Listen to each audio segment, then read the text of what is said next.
Hello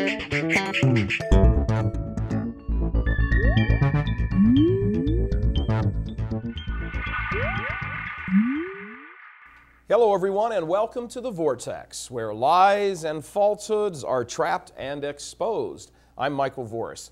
We're going to mix things up a little bit today. Things are reaching critical mass. You know the feeling.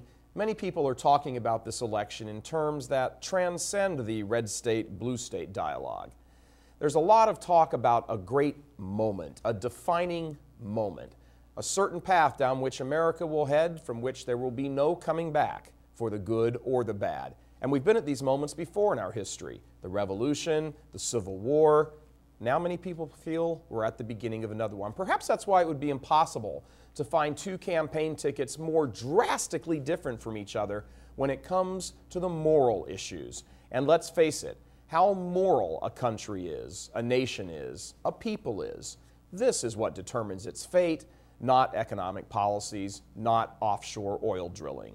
A nation, a people rises or falls just as every individual single man and woman does in how that person as a creature relates to his or her creator. Nothing more, nothing less. Nowhere does God promise to save civilizations. He promises to save individual people. That's why what individuals do is so decisive. It's also what gives such impetus to an election, where more individuals will cast their individual votes on the fate of America. And this is what we're voting on. And down deep, many people, tens of millions of people realize this. It's the reason there's such shrill and yelling and huge crowds for both sides. It's estimated that 125 million individual people will turn out at the polls this November. More people than in any election in the history of humanity.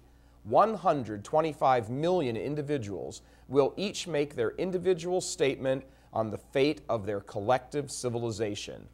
As many of those individuals as possible, therefore, need to know and understand the moral issues.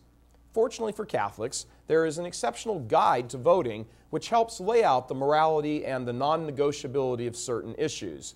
We recommend it very strongly. It's called the Voter's Guide for Serious Catholics. And we've established a link right here for you to go take a look at and find out how you can get this. Just click on it and get informed. Catholics, indeed all Christians, have a duty to shape the world and confront the evil, and with the help and grace of our loving Father, be used to defeat the evil. And see, this is the key point. We mustn't forget this. We do not defeat evil. Evil is defeated by Almighty God, using us to defeat it.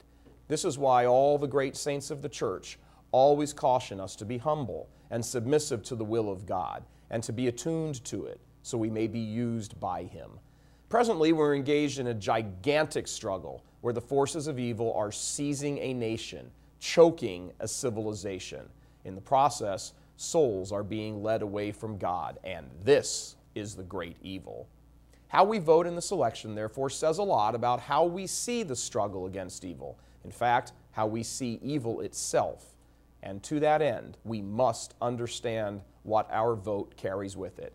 So please click on the link here and be informed as you possibly can. I'm Michael Voris.